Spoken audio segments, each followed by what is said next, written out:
Bonjour à toutes, je suis Anne Lafourcade, je suis ingénieure conseil libéral en chimie, santé et environnement et je viens ici pour vous présenter le guide Rococrèche.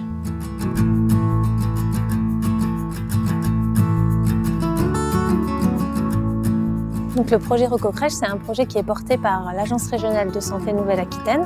L'objectif de cette agence, c'est de se positionner sur des thématiques de santé environnementale pour la petite enfance. Alors pourquoi la petite enfance? On sait que c'est des populations qui sont particulièrement sensibles à certaines imprégnations chimiques.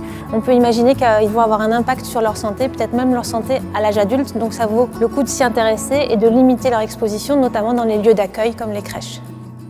Notre objectif, c'était de proposer à l'Agence régionale de santé de bâtir un guide qui permettrait de donner des recommandations claires pour mettre en place des stratégies pour limiter la pollution des lieux et du coup l'exposition des enfants aux substances chimiques les plus préoccupantes. Je vais vous distribuer le guide. Aujourd'hui, on est ici à Gradignan pour appliquer ce guide. Ça fait 1 an qu'on les accompagne. On va regarder comment ce changement de pratique se met en place au quotidien dans la crèche de Gradignan. Alors, qu'est-ce que c'est ce produit? Savon pour les mains. D'accord, ok. Alors on a travaillé sur différentes thématiques, ce qui n'a pas été simple puisqu'il a fallu vraiment réfléchir sur toutes nos pratiques.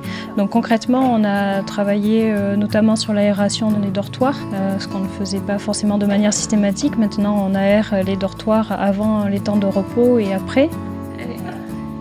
On a travaillé sur tout ce qui est protocole de soins d'hygiène, notamment les gestes et surtout aussi aux produits qu'on utilisait. Ensuite, on a travaillé sur les contenants alimentaires. On a déjà évolué sur le portage des repas qui ne se font plus dans des contenants en plastique mais dans des bacs inox. Alors, en quoi il est ton verre? Donc, c'est pas indiqué, c'est probablement du BPA. Donc ça, c'est vraiment à substituer en priorité. Ceci dit, on a encore à travailler sur les contenants assiettes, verres et tout ce qui est pour les enfants sur les temps de repas.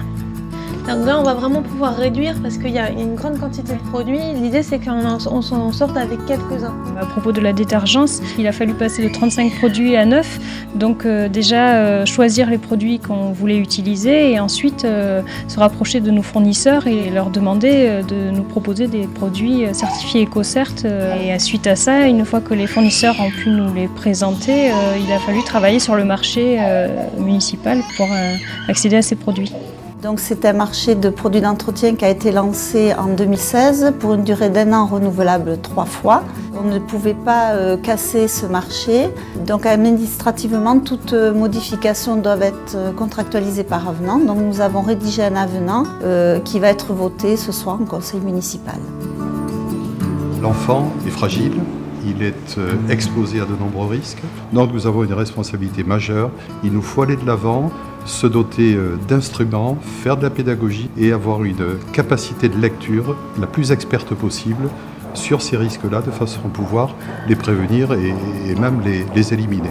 C'est vrai que maintenant qu'on a un petit peu de recul par rapport à cette démarche et qu'on mesure le chemin parcouru, je dois vous avouer qu'en tant que directeur général des services, je suis assez fier du travail effectué par les équipes, partant de l'impulsion donnée par nos élus, au travail relayé par les équipes sur le terrain, qui ont effectivement accepté de travailler ensemble, ce qui n'est pas toujours facile, et des crèches jusqu'aux services techniques, en passant par les responsables du personnel d'entretien ou le service marché public. Eh bien, tout le monde a joué le jeu, comme on dit.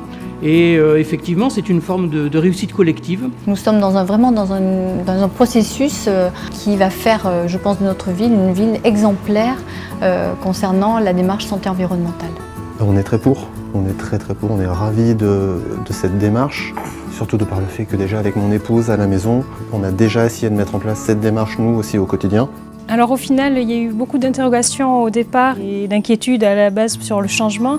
Ceci dit, maintenant, j'ai une équipe qui est ravie de ce changement et qui est vraiment dans une démarche de vouloir encore pousser plus loin. Toutes les crèches peuvent mettre en place des améliorations simples au quotidien, sans que ce soit très cher, sans que ça prenne trop de temps. En allant à son rythme, il y a toujours possibilité d'améliorer les choses pour la santé des petits.